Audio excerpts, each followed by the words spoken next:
একটি রূপার ইট, তার উপর একটি স্বর্ণের ইট, এভাবে গাঁথা হয়েছে জান্নাতের বাড়ি। এর গাঁথনির উপকরণ চুন, সুরকি, সিমেন্ট হলো সুগন্ধিযুক্ত মৃগনাভি। বালি কিংবা ছোট পাথর হিসেবে ব্যবহার করা হয়েছে মণিমুক্তা, যা দ্বারা এর প্রলেপ বা পলেস্তারা দেওয়া হয়েছে।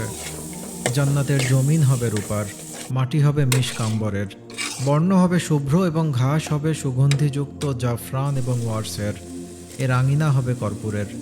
পাথরগুলি হবে মণিমুক্তার, তাতে থাকবে প্রবাহিত নহরসমূহ। জান্নাতের প্রাঙ্গণ হবে সমতল, সজ্জিত হবে দাগবিহীন চাদরের ন্যায়। চারদিক ঝকঝক করতে থাকবে। সঙ্গী হিসেবে থাকবে ডাগর ডাগর হরিণী চক্ষু বিশিষ্ট উন্নত বক্ষের অধিকারিণী চিরযৌবনা জান্নাতি হুরগণ।